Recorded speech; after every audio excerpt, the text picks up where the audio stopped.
स्वामी महाराज की जय।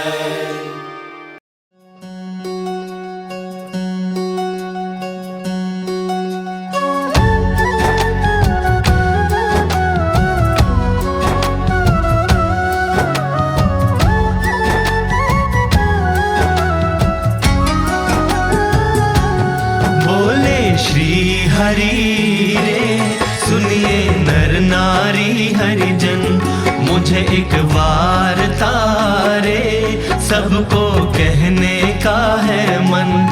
मेरी मूर्ति रे मेरे लोक भोग और मुख सर्व दिव्य है रे, वहाँ तो दर्शन की है रीत। मेरा धाम है जिसका अक्षर अमृत नाम, सर्व सामर्थ्य रे शक्ति गुण से है अभिराम। अति तेजोमय रे रवि शशि कोटि वारी जाए, शीतल शांत है रे तेज की उपमा नव दी जाए। रहता मैं वहाँ रे द्विभुज दिव्य सदा साकार, दुर्लभ देव को रे मेरा कोई न पाए पार। जीव ईश्वर आदि रे माया काल पुरुष प्रधान, सबको वश करूं रे सबका प्रेरक मैं भगवान। अगणित विश्व की रे उत्पत्ति पालन प्रलय हो, मेरी मर्जी बिना रे किसी से तृण ना तोड़ा जाए। ऐसा मुझे जानना रे मेरे आश्रित सब नर नारी, मैंने तो आपको रे वार्ता सत्य कही है मेरी। मैं तो आपके लिए रे आया धाम से लेकर देह, प्रेमानंद के रे स्वामी ने बरसाई अमृत में। आगे सब सुनिए रे मेरी वार्ता परम अनूप, परम सिद्धांत है रे सबको हितकारी सुख रूप। सब हरि भक्त को रे जाना हो मेरे धाम, तो मेरा सेवन रे करो शुद्ध भाव से हो निष्काम। सब हरि भक्त को रे रहना हो मेरे पास, तो तुम छोड़ना रे मिथ्या पंच विषय की आस। मुझ बिन जानना रे अन्य मायक सब आकार, प्रीति तोड़ना रे मान के झूठा कुटुंब परिवार। करना पालन रे करके दृढ़ सभी मेरे नेम, होकर अति प्रसन्न रे धर्म भक्ति करेंगे क्षेम।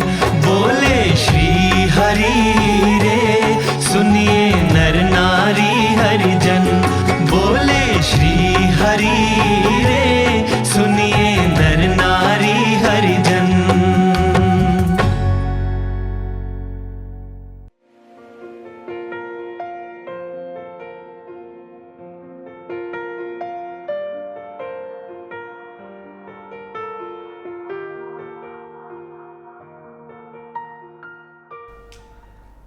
ये जो हम इंटरव्यूज़ लेते हैं ना, जो भक्तों के जो बेसिकली उनके एक्सपीरियंसेस ही हैं सब, उनका गुरु जी के साथ का कैसा है। आपका तो जन्म ही सत्संग में हुआ है, तो उसका तो प्रश्न ही नहीं उठता कि सत्संग में आपकी एंट्री कैसे हुई, क्योंकि आपके परिवार को पहले ही गुरु जी का जोग हो गया था और स्वामीनारायण संप्रदाय में उनको पहचान मिल गई थी। तो आपको कुछ अगर अपने बचपन का याद हो गुरु जी के साथ का, जब गुरु जी बॉम्बे आते हों या आप कभी दिल्ली मंदिर ऐसे बचपन में आए हों। मेरे जो एकदम यंग एज की जो है वो मेमोरीज थोड़ी विविड नहीं है अभी, पर पापा बताते थे कि एक टाइम ऐसा था जब हमारा नया घर हुआ था, तब घर में इलेक्ट्रिसिटी भी नहीं थी, और ये जानते हुए भी गुरुजी ने घर पे पधरामनी की थी, घर की पूरी पूजा की थी सारे सत्संगियों के साथ, जिस घर में मैं अभी मुंबई में रहता हूँ। तो वो घर अभी प्रसादी का घर है।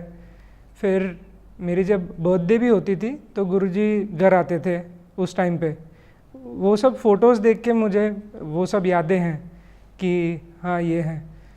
जो सबसे विविड मेमोरी है वो है जब मैं 7th स्टैंडर्ड में था, तब मैं सालों के बाद यहाँ आया था दिल्ली वापस, और उस टाइम पे मैं 12-13 साल का था, और उस टाइम पे गुरुजी ने मेरा बर्थडे बहुत ज़्यादा धूमधाम से सेलिब्रेट किया था। Even after I came after so many years to the temple, और मुझे तो टेम्पल का तभी सत्संग का इतना नहीं पता था कि कैसे सेवा होती है, क्या क्या होता है, पर गुरुजी ने बहुत ज़्यादा धूमधाम से सेलिब्रेट किया था, and I was really happy at that time. And उसके बाद जब मैं 9th स्टैंडर्ड में था तब मेरा यज्ञोपवीत संस्कार हुआ था। उस टाइम पे भी गुरुजी ने इतनी ज़्यादा धूमधाम से सारे सत्संगियों को इनवाइट करके पूरा मंडप सेटअप किया था, और इतना ज़्यादा हैप्पी वो इवेंट था मेरी लाइफ का। आई थिंक अभी तक की मेरी लाइफ का वो सबसे ज़्यादा बड़ा इवेंट हुआ है, जो मुझे मेरे हार्ट के बहुत ज़्यादा क्लोज़ है। और गुरुजी इतना ज़्यादा ध्यान रखते हैं किन चीज़ों का, दैट कि कोई ऐसी चीज़ नहीं है कि करनी है तो कुछ लोगों को बुलाया और एक छोटा इवेंट या कुछ हुआ। It was as good as a marriage function, और वो भी बहुत ज़्यादा पैमाने पे। तो मम्मी पापा और मुझे वो इवेंट बहुत ज़्यादा हमारे हार्ट के क्लोज़ है। और गुरुजी के साथ ऐसा है कि देयर हैव बीन इंस्टेंसेस कि मम्मी पापा मुझे कभी कभी संभाल नहीं पाए हैं। मेरे लाइफ में जो भी कभी टेंशन्स आए हैं या ऐसे कोई इवेंट्स आए हैं पढ़ाई को लेके, जब भी मैं अनस्टेबल था, खाली गुरुजी संभाल पाए हैं। एक कॉल गुरुजी का, एक 2 minutes टॉक एंड सब कुछ शांत। और ये चीज़ पापा भी मुझे बोलते हैं कि गुरुजी में जो पर्सनल टच की बात है ना, कि इतने हज़ारों सत्संगी, उनके हर किसी की पर्सनल लाइफ, हर किसी के पर्सनल इवेंट्स गुरुजी को याद है।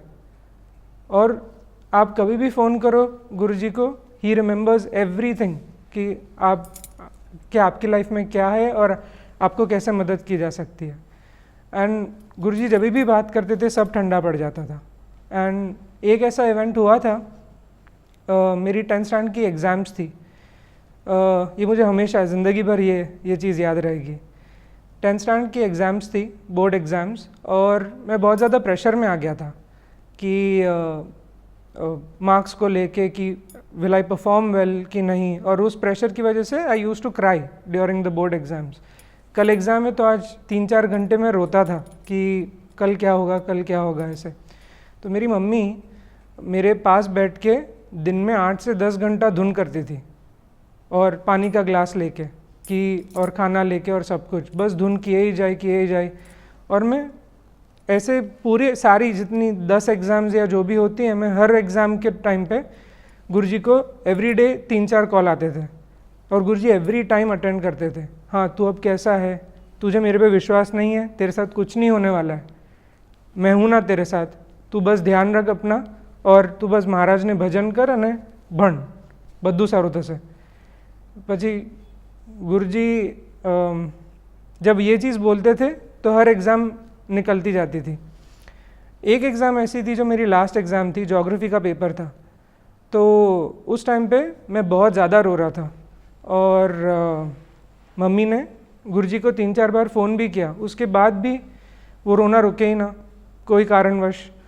और रात को ऐसा हुआ कि मेरी तबीयत थोड़ी बिगड़ गई उस रोने की वजह से, कि डॉक्टर को फ़ोन लगाना पड़ा था। तो डॉक्टर ने बोला कि इसकी तबीयत और ना बिगड़े तो इसको स्लीपिंग पिल दे दो, एग्ज़ाम का जो भी होगा देखा जाएगा। तो मम्मी ने धुन की और मुझे बोला कि ये सर्दी की दवाई है, तू बस ले ले। मैंने वो ली और मैं सो गया।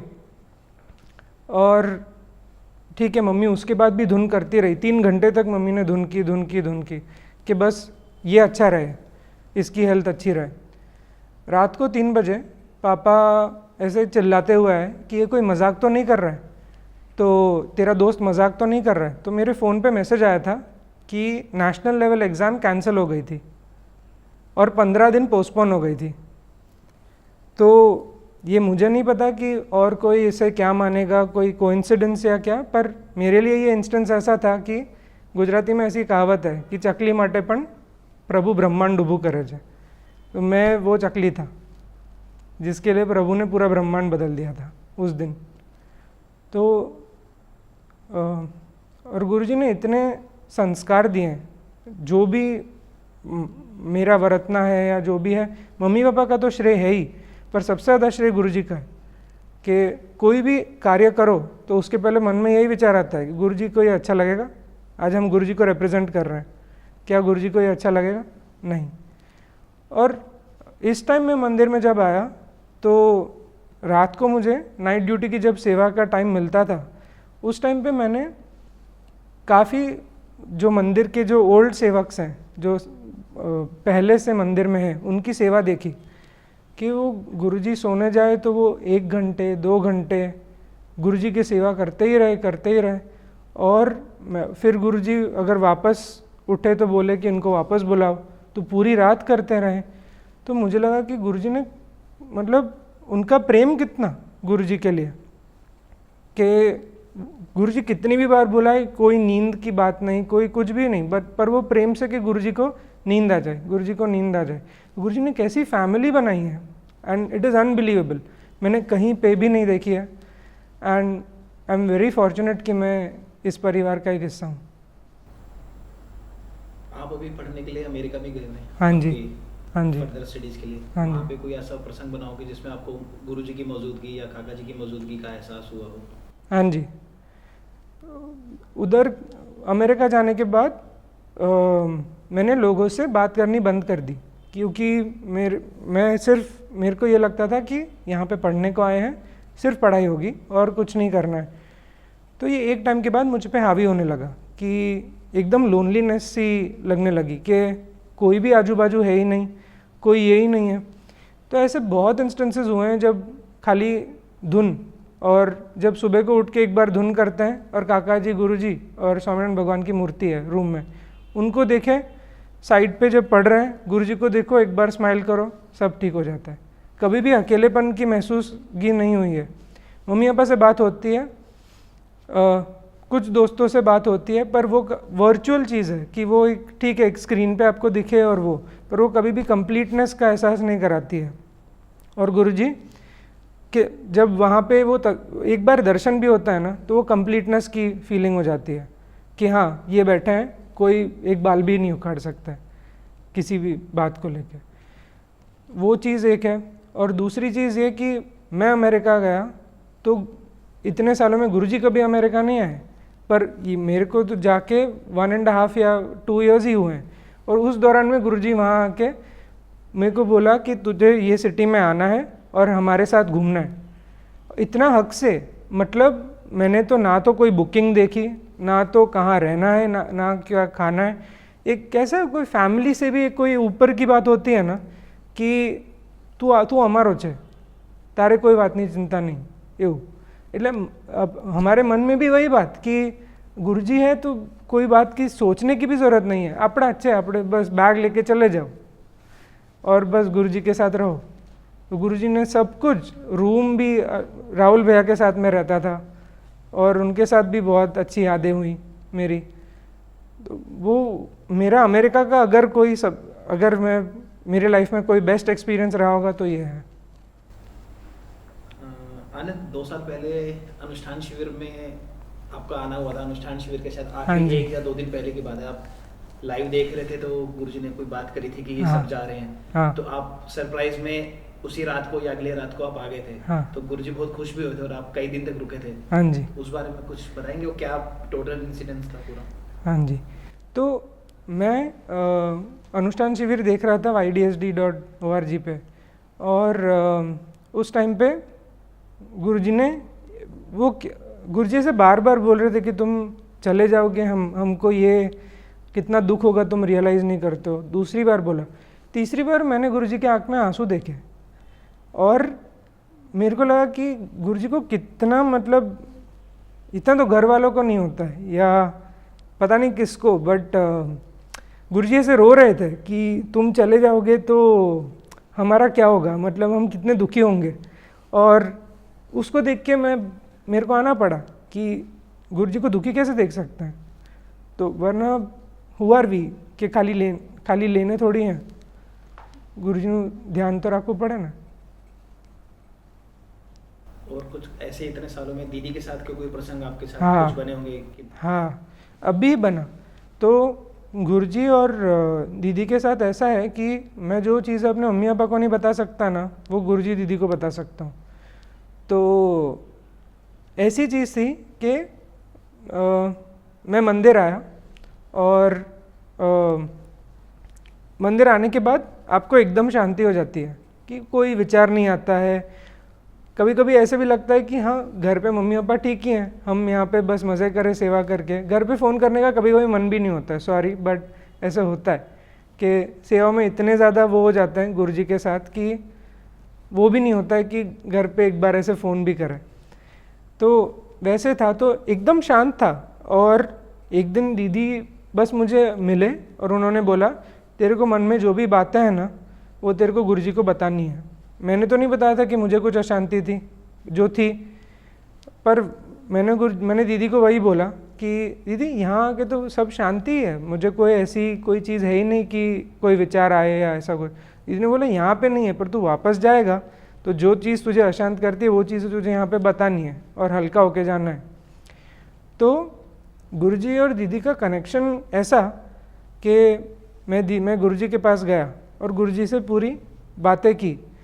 तो मुझे आई थिंक मैंने 5 या 6 क्वेश्चंस पूछे या चीज़ें बोली होंगी गुरुजी को, उसमें से एक क्वेश्चन का गुरुजी ने मुझे आंसर नहीं दिया और 5 का मुझे समाधान दे दिया। और उसके बाद मेरे को हल्का फील हो ही रहा था। फिर वापस दीदी मुझे मिले, मैंने दीदी को बोला कि दीदी मैंने बात कर ली गुरुजी से। दीदी ने बोला वेरी नाइस, पर अभी मुझे भी आके ये चीज़ें बतानी है। मैं दीदी को नेक्स्ट दिन मिला और दीदी को सारी चीज़ें बता रहा था। दीदी ने बाकी की चीज़ें नहीं सुनी, पर वो एक क्वेश्चन जिसका आंसर नहीं मिला था उसी का आंसर दीदी ने मुझे दिया। तो मैं यही सोच में पड़ गया कि उनको कैसे मालूम कि वो एक क्वेश्चन जो बाकी रह गया था उसका आंसर इसको देना है।